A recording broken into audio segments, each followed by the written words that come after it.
The ACC is drowning. Should the Big East throw it a Lifevest? You're Locked On UConn.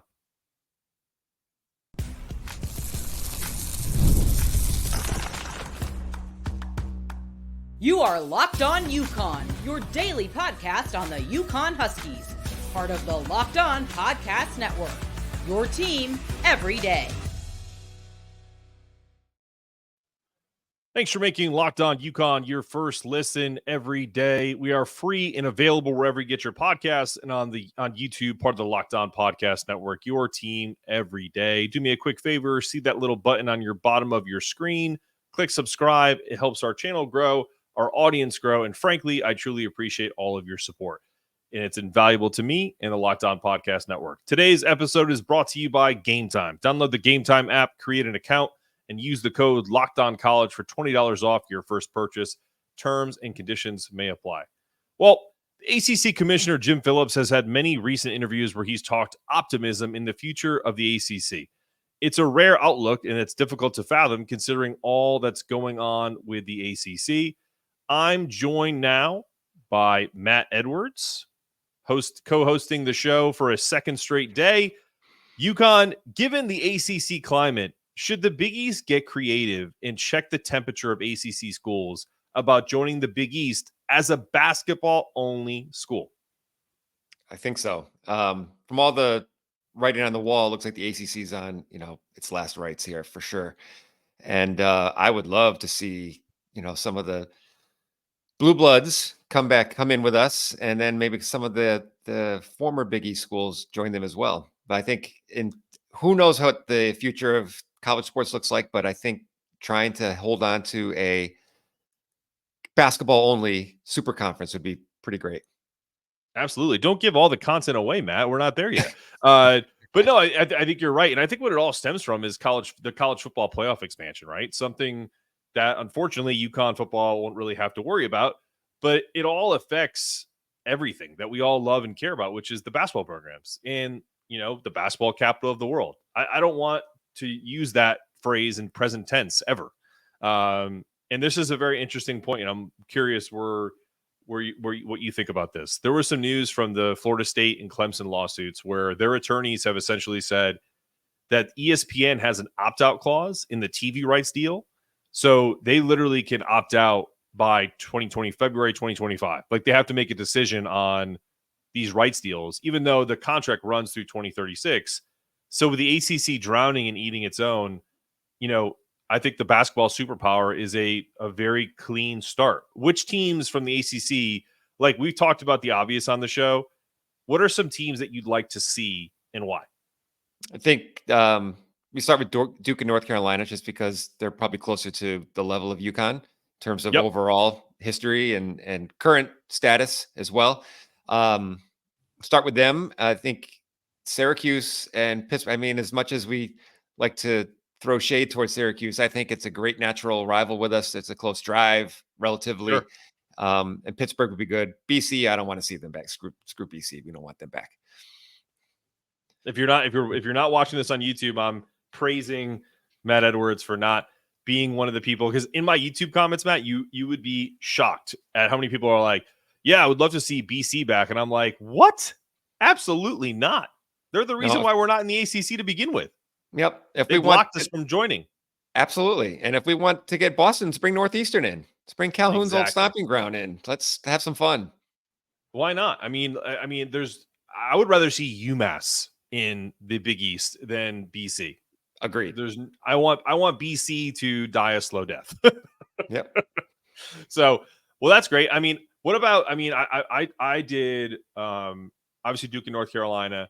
I also mentioned NC State because it's kind of a package deal. If you're bringing North Carolina, I don't think you're not bringing NC State. They've won multiple national championships. They were in the Final Four last year.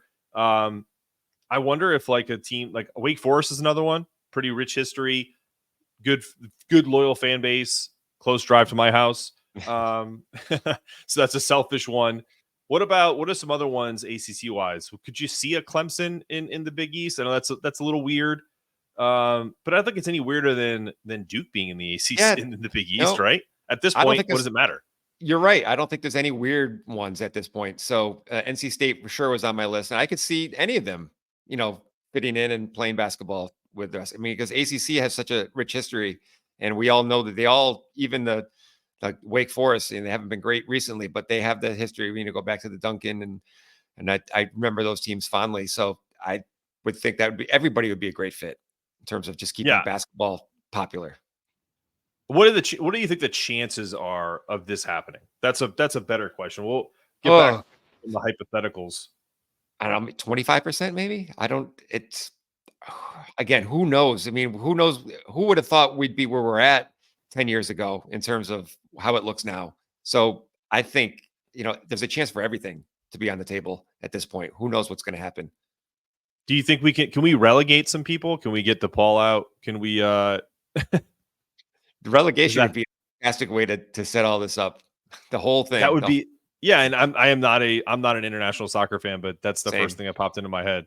Is could we have a season where you have 18 to 20 teams, and I don't know, maybe college sports starts doing that kind of relegation model where if your team is successful, you're in the upper echelon Premier Leagues, and if it's not so good, then you're back down to the mid majors and all this different stuff. That would be a very interesting concept. That would make the Wednesday games at the tournament, the Big East tournament, to be incredible. If you lose and you're going down a level, it's true. Because I mean, if it's such a big conference, the ACC has got this weird like tournament now where it's like you get like these double and triple buys and all this other stuff, and it lasts the whole week. That's why I almost thought the NC State one was almost more impressive than what Kemba and his team did, because they weren't even a ranked team and all this other stuff. So I wonder how that would work. What about outside the ACC? I mentioned Gonzaga. I mentioned St. Mary's. Kind of getting some West Coast teams. Do you have any other thoughts, like Midwest? Even some A10 teams that you would consider, because the chances of us picking off like a million ACC schools are small. So we'd have to try to get the blue bloods, the people with the rich, or the teams with the rich history of basketball. What are some teams locally and maybe across the country that you would like to see that have a rich history of basketball in the Big East? Well, the two you mentioned, Gonzaga for sure. That one always pops up. That's kind of like a no-brainer. Everybody is expecting them to be here. St. Mary's, I could see. San Francisco would be cool. They have the history, the Bill Russell connection, and with the Northeast. Notre Dame makes sense just because their football is going to do their own thing anyway. So true, could be looking for a home. Temple come back, maybe. I mean, maybe. It's East Coast. It's not West Coast. People, I've heard St. Louis, and I don't see that as a good fit. What about a mid-major that's basketball crazy, like an Indiana State or Drake? That I could see Indiana State would be a good fit. Virginia Commonwealth would be cool just because this connection. Again, with UConn, there's a little rivalry there. Jeremy Lamb's dad played there. We beat him to go to the NIT Final Four in '88. I'll say Hofstra just because of my buddy Jerry Beach. Why not? He would. Hey, they could be good. Long Island connection. The pride. Yeah. The pride. I love that. No, I mean, listen, I think that's the thing is I think we need to be like, I think if you and I are on the board of the Big East, you have to get creative. It can't be business as usual. It's like, oh, well, we have our teams and all this other stuff. I mean, football is going to kill basketball if we do not act accordingly, right? It's like pretending that nothing will happen to you. If you have a situation like this is a classic one, like when you're a kid, right? If you have a bill that you either pay on time or you let it kind of collect interest, well, the interest is now here and we're getting close to collections. You know what I mean? Like let's figure out what we can do here before it gets to the point where they're calling you every day and going, hey, when can you expect payment? Right. You can expect it whenever you want. I don't have the money. But no, I just think it's just something that it has to be talked about and has to be talked about pretty regularly, because we can't be blind to it anymore. Right. Yeah, something's got to happen at some point. Well, let's bring it back to UConn specifically in this incredibly deep team. We're going to talk about what this roster looks like currently after this.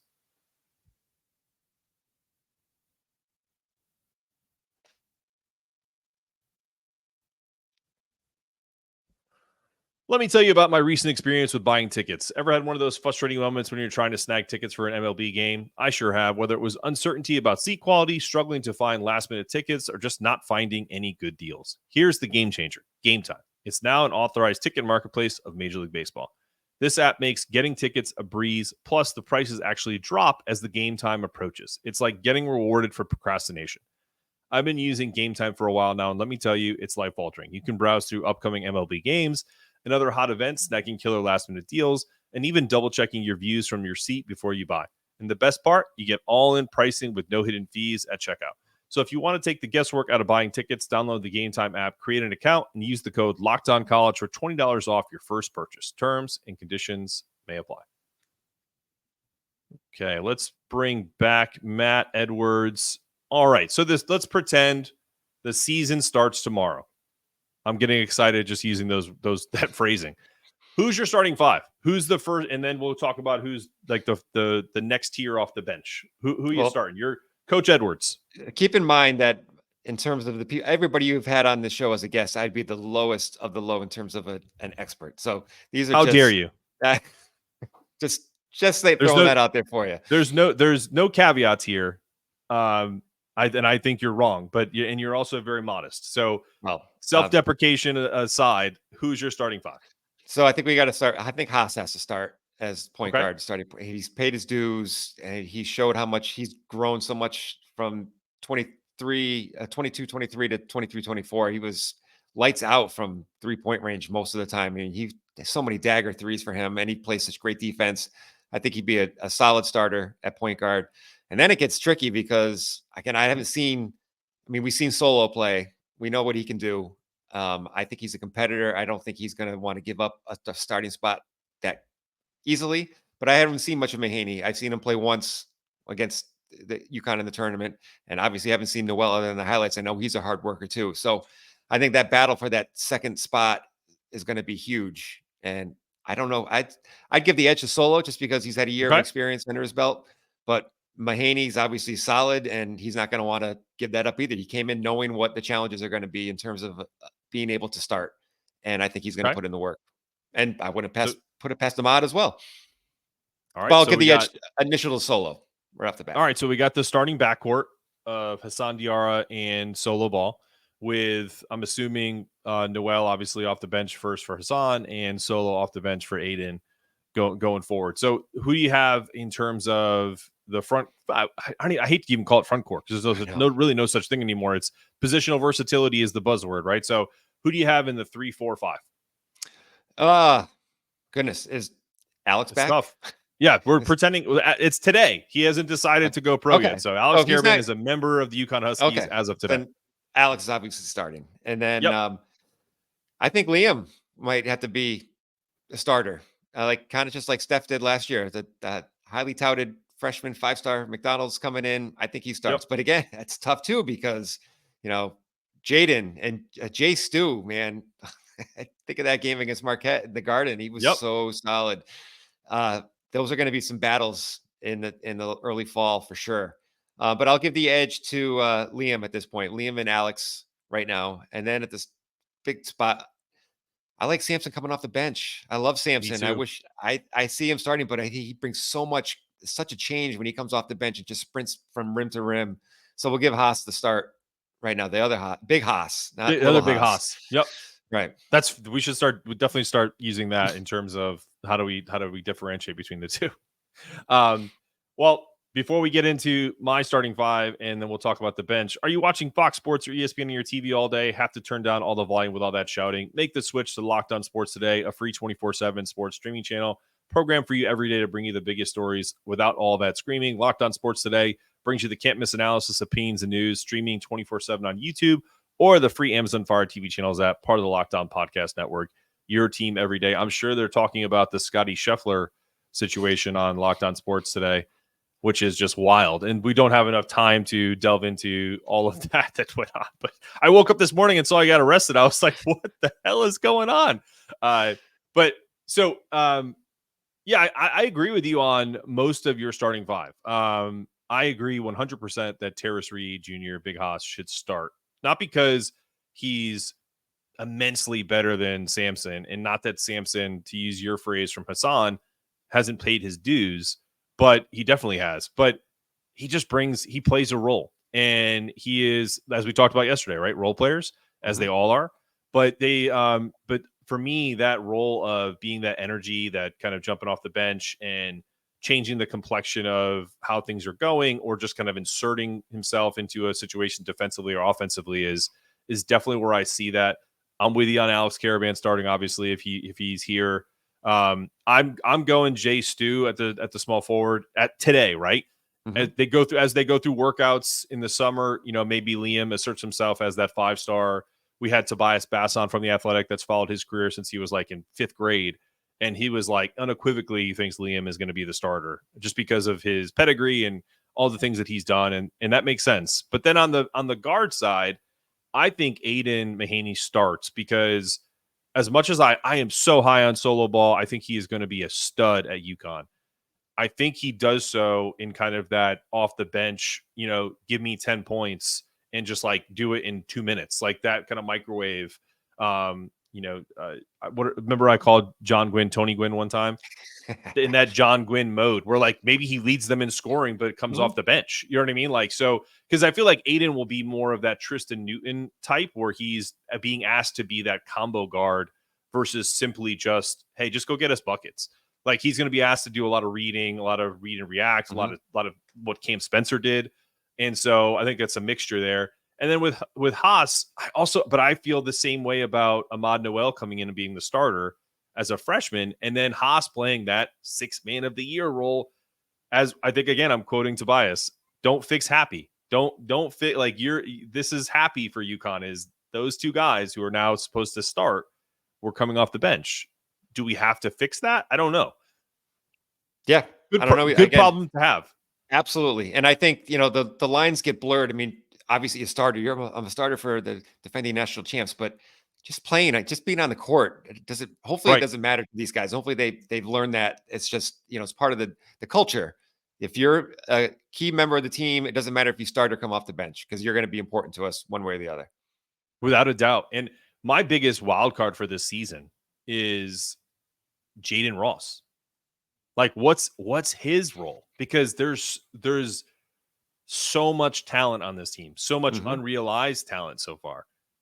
Maybe he sneaks it and just is completely a different player than what we've seen because we haven't seen much of him in meaningful minutes.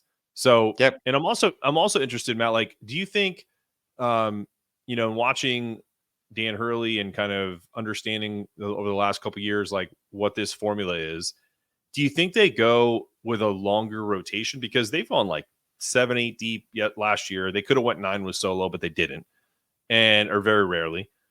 And once they got whole, they really only played 7-8 guys, right? A little deeper in the 23 season, clearly. Do you think it's kind of a mixture this year where it's like, hey, we have 10 really good players. Like, do we go 10 deep this year and kind of give Singari some love too with kind of helping out with the bigs and kind of the, foul disparity, rebounding, shot blocking, all of that? Yeah, I think you're right. Tasked with this exercise of coming up with a starting 5, you realize how deep they are, especially if Alex is back, and they're pretty deep. Yeah. So I don't know, how Terrace Reed's foul situation is. Samson got into some foul trouble a lot, just the way he plays. So they might have to go small a lot, and that this team may, if they can find somebody if Alex is here, we know he can hold down the 5 spot for short periods of time. And if he's not here, maybe someone else can that we don't know about yet. And they just go small and just blitz people. But I think there's so many interchangeable parts here. I think they should go a little deeper, but we'll see what happens. Yeah, and before we move on to the next segment, I one thing I'll mention about Terrace Reed and doing a deep dive and having a reporter on that covers Michigan when he first committed. He doesn't foul. Like that's one of the biggest things they loved about him is that he's got good footwork. He plays defense without using his hands a lot. Pretty decent shot blocker and a really good offensive rebounder. So maybe that changes at UConn. Maybe that changes with Big East officiating. I don't know. But it's not like he played in, the Sun Belt. He played in the Big Ten. It's a pretty rough and tumble league. Probably a little more physical in respect of they just kind of beat the crap out of each other. There's less skill set, in my opinion. So we'll see. I mean, that's one thing that was intriguing is that the guys like fouls per game were like under 3, which is great. Interesting. Yeah. Well, we'll play a game I've dubbed "Who Do You Want" for a few situations after this.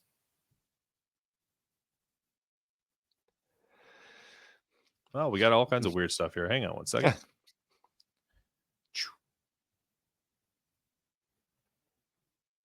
It's a winner-take-all in the NBA and NHL, and FanDuel is giving you a shot to bring home a big win of your own. Right now, new customers get $150 in bonus bets and with any winning $5 bet. That's $150 to get to bet on spreads, money lines, player props, and more. Visit FanDuel.com/lockedon and make every playoff shot count. FanDuel, America's #1 sportsbook.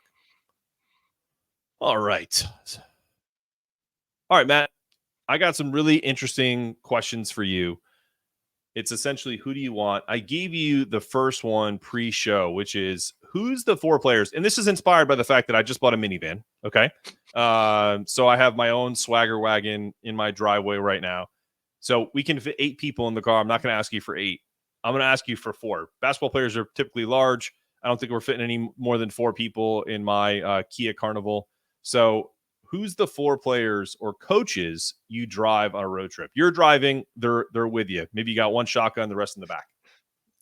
I want the Rushmore. So I want my Rushmore. So I want Ray, I want Rip, I want Kemba, and I want Smitty. Okay. Why those players? Just out of curiosity.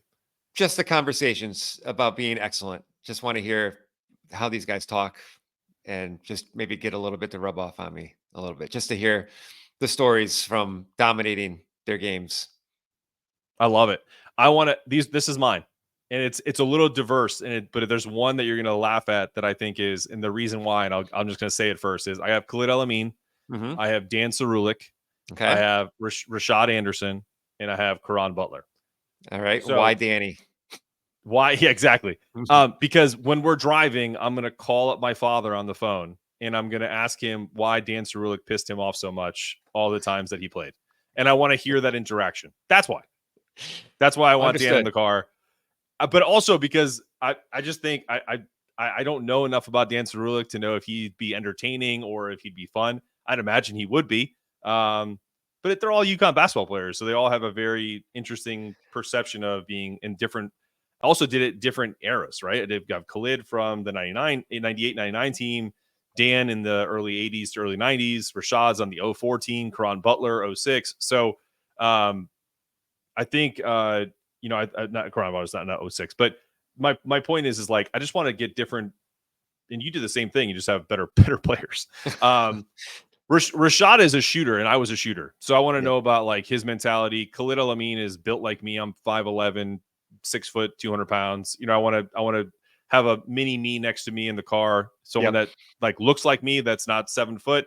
And then Caron Butler, I want to know about the NBA. I want to hear about the Miami Heat. I want to hear about all of that, right? Yeah. His experiences. So that would be my 4.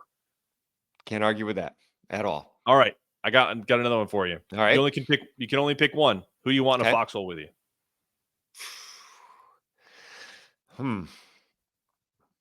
Jeff Adrian. That's a great one. You know who I have? Who? Terreno Walker. There you go. Yeah, love baby. It. Those 2 guys are beasts. Yep, definitely. They're protecting on the same cloth for sure. Definitely, absolutely. All right, college roommate. Alex. I want Donovan. Okay, yeah, same. Weren't they roommates? No, because Alex was roommate. It might have been roommates on campus. I can't remember. Yeah, I know that I know Cam and Alex were in hotels together. Yep. Right. But yeah, I think down to earth, just laid back, just driven to get out there on the court and play. But when they're done, they're just chilling and being normal kids. I love it, and I also want the juxtaposition of me being my height and Donovan being 7'4", just to like walk around campus and be like, "Yeah, this is my roommate." I think that would be awesome. All right, another one. Ready? So, coaches or players. You're playing golf, but you got to pick the rest of the foursome. Okay. I want Cam because I know he's good. Okay. I want Ray because I know he's good. And who was my third? Scott Burrell. I love it. Scotty. That's a great foursome. Mine is very coach centric. I want Jimmy Calhoun, I want Dan Hurley, and I'm getting Steve Peichel because they were all coaches and they're all UConn related. And I just want to nerd out on recruiting, plays. Just I remember I sent a tweet out about Dan Hurley on the JJ Redick podcast about he was talking about his play sets, and I said, "Can you please come on my show and educate our fan base so that we can be educated, just as educated as you are, on so we could see these plays and be like, oh, I know what he's talking about." So that's what I want. I want that Jim Calhoun experience, Dan Hurley, and Steve Peichel, and you got to know there's going to be some hysterical, back talk throughout the entire, big time. That would be a fantastic foursome. Yep. All right. So I was a tennis pro. I taught it for many years. Who is your tennis doubles partner? Hashim Thabit. That's a great one. He's going to stand at the net. And you know what? We have the same thought process because I have Donovan Klingen. There you go. Because I have a pretty big serve, so I would just be like, "Hey, man, just stand up at the net. I'll teach you how to kind of poach and get after it." And that's hysterical. All right, so this is newer for me. I've been brought into this new craze of pickleball. So not quite the same strategic aspect that tennis is in the respect of, listen, if I serve and I'm really big, I can just kind of dominate the net. Where would you go there? Who's your guy for pickleball? Cam, just because he's not going to lose. Just same. Yep. Cam. What's the only negative to having Cam as your partner? Because he'll drill me with the ball when I screw up. I just said I don't want him to MF me up and down if I miss too much. He's gonna serve it right in the square of my back. Yep. The good news about pickleball is everyone's back to start. So it's gonna be after the point when he just glares at you and is like, "What are you doing?" You know what I mean? So, God, I think that would be fantastic. If there's a Twitter combine for fans, are you in? Yeah, absolutely. I love it, Matt. The shuttle drill may not be good, but I'll knock down some threes. And if we ease it up a little bit, some free throws, I'll do good there too. But any agility drills, a little lacking there at this point, but I can still knock them down. Yeah, man. I think that would be a really fun event. If there's any sponsors out there that want to sponsor a UConn fan combine, I am down to host. I'm down to be a part of it. Would love that. So Locked On has launched the first ever national sports 24/7 streaming channel on YouTube, and now it's available on Amazon Fire TV. Locked On Sports Today is here for you 24/7, covering the top sports stories of the day with all the local experts of Locked On, plus our national shows covering every league. Find Locked On Sports Today now, available on the free Amazon Fire TV channels app. Matt, tell everyone where they can find the Dream Season Pod again.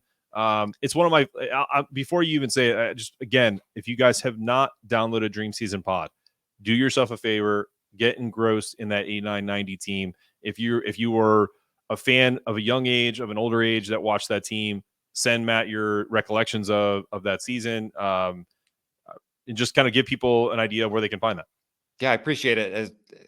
Thanks for the kind words. I really appreciate it. I'm so glad that people listen to it in general. Anywhere you find podcasts, Apple Podcasts, Spotify.